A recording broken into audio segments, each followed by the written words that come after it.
ಈ 2024 2025ರಲ್ಲಿ ಜಯನ್ಮನ್ ಕುಸ್ತಿ ಸಂಘ ಹಳಿಯಾಳದಲ್ಲಿ ಒಂದು ಕುಸ್ತಿಯನ್ನು ಆಯೋಜನೆ ಮಾಡಿದರು. ಮ್ಯಾಟಿನ ಕುಸ್ತಿ. ಆ ಕುಸ್ತಿಯಲ್ಲಿ ನಾನು ಅನೌನ್ಸ್ಮೆಂಟ್ ಮಾಡಿದ್ದೆ.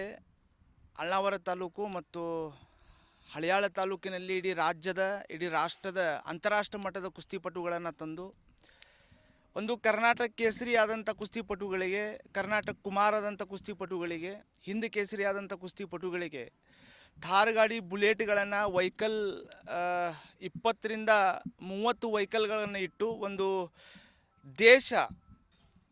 ಇಡೀ ನಮ್ಮ ದೇಶದಲ್ಲಿ ಇರತಕ್ಕಂಥ ಎಲ್ಲ ರಾಜ್ಯಗಳಿಂದ ಪಂಜಾಬ್ ಕೇಸರಿ, ದಿಲ್ಲಿ ಕೇಸರಿ, ಕರ್ನಾಟಕ ಕೇಸರಿ, ಮಹಾರಾಷ್ಟ್ರ ಕೇಸರಿ ಆದಂಥ ಪೈಲ್ವಾನುಗಳು ಮತ್ತು ನಮ್ಮ ದೇಶದಲ್ಲಿ ಇರತಕ್ಕಂಥ ಎಲ್ಲ ರಾಜ್ಯದ ಅಭಿಮಾನಿಗಳು ನಮ್ಮ ಹಳಿಯಾಳ ತಾಲೂಕಿನ ಮಣ್ಣನ್ನು ನೋಡಲಿಕ್ಕೆ ಬರಬೇಕೆನ್ನತಕ್ಕಂಥ ವಿಷಯವನ್ನು ಇಟ್ಕೊಂಡು 2023 2024ರಲ್ಲಿ ನಾನು ಇಂಥ ಒಂದು ದೊಡ್ಡ ಕಾರ್ಯಕ್ರಮವನ್ನು ಆಯೋಜನೆ ಮಾಡ್ತೀನಿ ಅಂತೇಳಿ ಆಲೋಚನೆ ಮಾಡಿದ್ದೆ. ಆ ವಿಶ್ವಾಸವನ್ನು ನಾನು ಉಳಿಸ್ಕೊಂಡಿದ್ದೇನೆ. ಇವತ್ತು ಈ ಒಂದು ಕಾರ್ಯಕ್ರಮ ಒಂದು ಅಂತಾರಾಷ್ಟ್ರದ ಕಾರ್ಯಕ್ರಮ.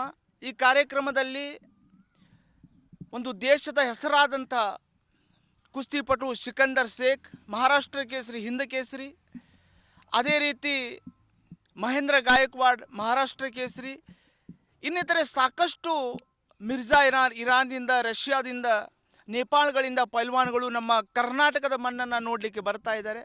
ನಮಗೆ ಬಹಳ ಖುಷಿ ಆಗ್ತಾ ಇದೆ.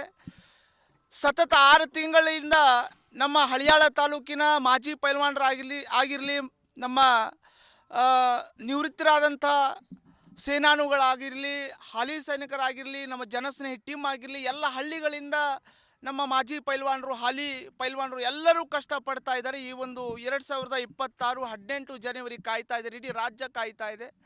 ಇದಕ್ಕೆ ಮೊದಲನೇ ಕುಸ್ತಿಗೆ ನಾವು ಮಹೇಂದ್ರ ಥಾರ್, ಅದೇ ರೀತಿ 2ನೇ ಕುಸ್ತಿಗೆ ಟ್ರ್ಯಾಕ್ಟರ್, ಅದೇ ರೀತಿ 18 ವೆಹಿಕಲ್ಗಳು, ಅದರಲ್ಲಿ 10 ಬುಲೆಟ್ಗಳು, 8 ಸ್ಪ್ಲೆಂಡರ್ಗಳು, 3 ಸ್ಕೂಟಿಗಳನ್ನು ನಾವು ಟೋಟಲ್ 22 ವೆಹಿಕಲ್ಗಳನ್ನು ಬಹುಮಾನವಾಗಿ ಕೊಡ್ತಾ ಇದ್ದೀವಿ. ಇದು ರಾಜ್ಯದಲ್ಲಿ ಅಷ್ಟೇ ಅಲ್ಲ, ಇಡೀ ಭಾರತದಲ್ಲಿ ಆಗಲಾರದಂಥ ಒಂದು ಕುಸ್ತಿ ಮೈದಾನ ಇದು.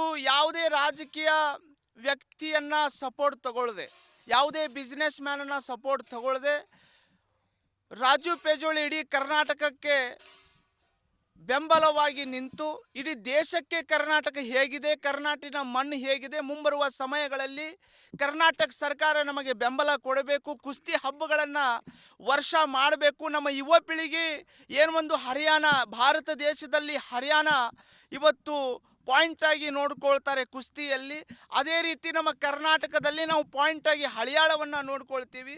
ಈ ಹಳಿಯಾಳ ಇಡೀ ರಾಜ್ಯದಲ್ಲಿ ಅಷ್ಟೇ ಅಲ್ಲ, ಇಡೀ ರಾಷ್ಟ್ರದಲ್ಲಿ ಮಿಂಚಬೇಕು. ನಮ್ಮ ಕರ್ನಾಟಕ ಇಡೀ ದೇಶದಲ್ಲಿ ಮಿಂಚಬೇಕು. ಮುಂಬರುವ ಸಮಯಗಳಲ್ಲಿ ಕರ್ನಾಟಕದಲ್ಲಿ ಕಾಮನ್ವೆಲ್ತ್, ಏಷ್ಯನ್ ಮೆಡಲಿಸ್ಟ್ ಕುಸ್ತಿ ಸಲುವಾಗಿ ಬರಬೇಕಂಥೇಳಿ ಇಂಥ ಒಂದು ದೊಡ್ಡ ಕಾರ್ಯಕ್ರಮಗಳನ್ನು ಆಯೋಜನೆ ಮಾಡಿದ್ದೀವಿ. ಇದಕ್ಕೆ 250 ಕುಸ್ತಿಪಟುಗಳು ಭಾಗ ಆಗ್ತಾ ಇದ್ದಾರೆ. ಇದರಲ್ಲಿ ಲೇಡೀಸ್ ಕೂಡ ಕುಸ್ತಿ ಇದ್ದಾವೆ. ಟೋಟಲ್ 50ರಿಂದ 60 ಮಹಿಳಾ ಕುಸ್ತಿಪಟುಗಳು ಬರ್ತಾ ಇದ್ದಾರೆ. ಪ್ರಮುಖ ರಾಜಕೀಯ ವ್ಯಕ್ತಿಗಳು ನಮ್ಮ ಜಾರಕಿಹೊಳಿ ಸಾಹೇಬರು ಬರ್ತಾ ಇದ್ದಾರೆ, ನಮ್ಮ ದೇಶಪಾಂಡೆ ಸಾಹೇಬರು ಬರ್ತಾ ಇದ್ದಾರೆ, ಸುನಿಲ್ ಹೆಗಡೆ ಸಾಹೇಬರು ಬರ್ತಾ ಇದ್ದಾರೆ, ನಮ್ಮ ಘೋಟ್ನೇಕರ್ ಸಾಹೇಬ್ರವ್ರು ಬರ್ತಾ ಇದ್ದಾರೆ, ಪ್ರಹ್ಲಾದ್ ಜೋಶಿ ಸಾಹೇಬ್ರಿಗೆ ನಾವು ಹೇಳಿದ್ದೀವಿ, ನಮ್ಮ MP ಕಾಗೇರಿ ಸಾಹೇಬರು ಬರ್ತಾರೆ, ಇನ್ನಿತರ ಸಾಕಷ್ಟು ಇದಕ್ಕೆ MP MLAsಗಳು, ನಮ್ಮ ತೆಂಗಿನಕಾಯಿ ಸಾಹೇಬರು ಬರ್ತಾ ಇದ್ದಾರೆ, ಮಹೇಶ್ ತೆಂಗಿನಕಾಯಿ ಅವರು ಬರ್ತಾ ಇದ್ದಾರೆ. ಅದೇ ರೀತಿ ಸಾಕಷ್ಟು ರಾಜಕಾರಣಿಗಳು ಈ ಒಂದು ಕುಸ್ತಿ ಹಬ್ಬಕ್ಕೆ, ಈ ಒಂದು ಮೈದಾನಕ್ಕೆ ಅವತ್ತು ಆಗಮಿಸ್ತಾ ಇದ್ದಾರೆ.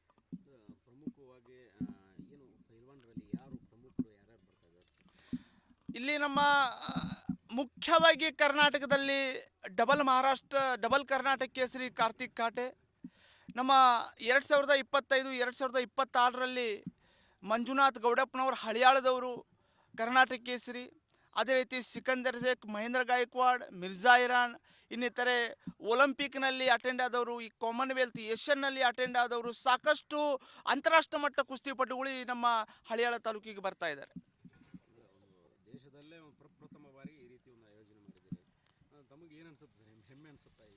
ಹೆಮ್ಮೆ ಅನಿಸ್ತಾ ಇದೆ. 2021ರಲ್ಲಿ 2022ರಲ್ಲಿ ಕರ್ನಾಟಕದ ನಮ್ಮ ಅಳ್ನಾವರ ತಾಲೂಕಿನಲ್ಲಿ ನಾನು ಮಾಡಿದ್ದೆ. 23 24ರಲ್ಲಿಯೂ ಕೂಡ ನಾನು ಅಳ್ನಾವರ ತಾಲೂಕಿನಲ್ಲಿ ಮಾಡಿದ್ದೆ. ಈಗ ಹಳಿಯಾಳದಲ್ಲಿ ಮಾಡಲಿಕ್ಕೆ ಕಾರಣ ಅಳ್ನಾವರದಲ್ಲಿ ಐ ಬಿಗಳಾಗಲಿ ಲಾಡ್ಜ್ಗಳಾಗಲಿ ಹೊರಗಿನ ನಮ್ಮ ರಾಜ್ಯ ರಾಷ್ಟ್ರದಿಂದ ಬರತಕ್ಕಂಥ ಪೈಲ್ವಾನರುಗಳಿಗೆ ಮಹಿಳೆಯರಿಗೆ ಇರಲಿಕ್ಕೆ ಸುವಿಧ ಇಲ್ಲದ ಕಾರಣಕ್ಕಾಗಿ ಇವತ್ತು ಹಳಿಯಾಳದಲ್ಲಿ ಮಾಡುವಂಥ ಪರಿಸ್ಥಿತಿ ನಮಗೆ ಬಂದಿದೆ. ಹಾಗಾಗಿ ಹಳಿಯಾಳ ತಾಲೂಕು ಎಲ್ಲರ ಸಪೋರ್ಟ್ ಇದೆ ಈ ಕುಸ್ತಿಯನ್ನು ಮಾಡಲಿಕ್ಕೆ. ಹಾಗಾಗಿ ನಾವು ಈ ಕುಸ್ತಿಯನ್ನು ಹಳಿಯಾಳದಲ್ಲಿ ಒಂದು ಆಯೋಜನೆಯನ್ನು ಮಾಡ್ತಾ ಇದ್ದೀವಿ.